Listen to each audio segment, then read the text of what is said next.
Please subscribe CA Abhijit Gode channel and press the bell icon to get the latest update on taxation.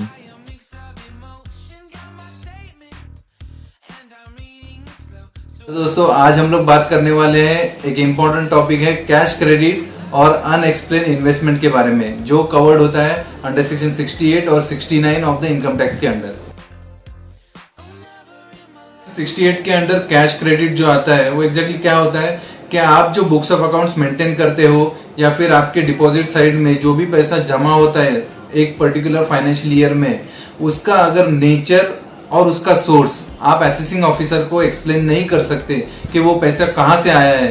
तो वो जो income है वो आपको taxable हो सकता है। 68 में दो प्रोविजंस इंसर्ट किए हुए हैं फाइनेंस एक्ट 2012 में जो एप्लीकेबल है 1/4/2013 से, उसके बारे में हम लोग डिस्कस करेंगे।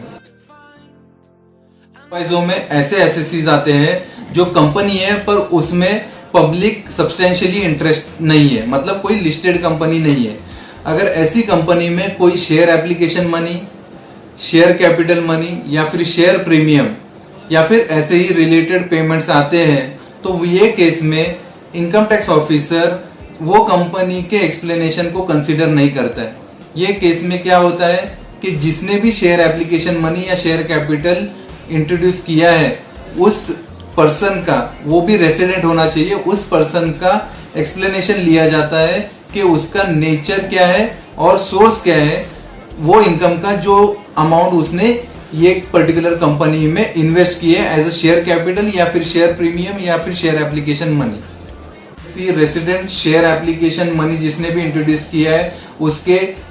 एक्सप्लेनेशन पे सेटिस्फाई होता है तो ही वो अमाउंट अंडर सेक्शन 68 वो पर्टिकुलर कंपनी में टैक्सेबल नहीं होती है। सेकंड प्रोवाइजो क्या है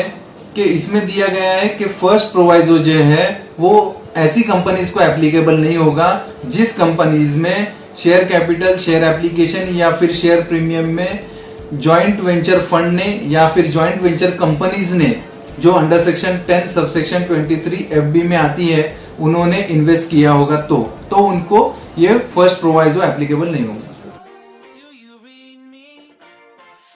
69 क्या है? सेक्शन 69 है अनएक्सप्लेन इन्वेस्टमेंट के बारे में। अगर कोई इन्वेस्टमेंट आपके बुक्स ऑफ अकाउंट्स में रिकॉर्डेड नहीं है या फिर आपके बैंक स्टेटमेंट्स में नहीं दिख रही है और आपने वो क्लेम की है और उसका सोर्स जो है वो आप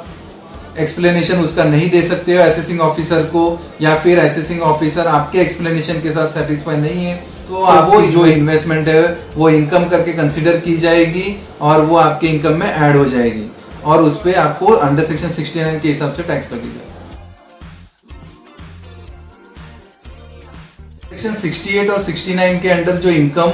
ऐड होता है उस पे टैक्सेशन कैसे होता है, तो उस टैक्सेशन के लिए सेक्शन है सेक्शन 115BBE। जो इनकम एसएससी ने दिखाया हुआ है, जो भी इनकम हम लोग सेक्शन 68 और 69 के लिए कंसीडर करेंगे वो,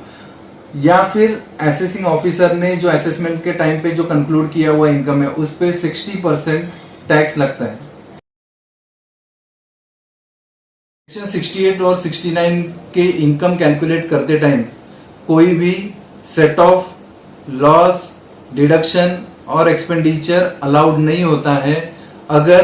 एसएससी ने वो इनकम खुद इनकम टैक्स रिटर्न में डिक्लेयर किया होगा या फिर असेसिंग ऑफिसर ने वो डिटरमाइन किया होगा असेसमेंट के टाइम पे। आई होप आपको ये वीडियो अच्छा लगा होगा। हम लोग ने दो सेक्शन कवर किए, सेक्शन 68 और 69। सेक्शन 68 में कैश क्रेडिट, अगर आपके अकाउंट में क्रेडिट में डिपॉजिट साइड में कोई ऐसे ही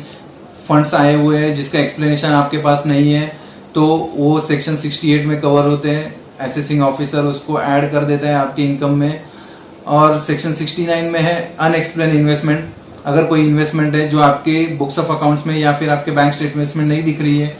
फिर भी आपने वो क्लेम की है तो वो भी इनकम में ऐड होता है अंडर सेक्शन 69 में। इसका टैक्सेशन कवर होता है सेक्शन 115BBE में। 60% टैक्स लगता है जो असेसिंग ऑफिसर इनकम कंप्यूट करता है या फिर एसएससी ने जो भी इनकम टैक्स में अगर वो खुद अमाउंट डिक्लेयर किया है तो ये सब चीजें हम लोग ने कवर की। ये वीडियो बनाने के पीछे एक रीजन है कि बहुत सारे लोगों को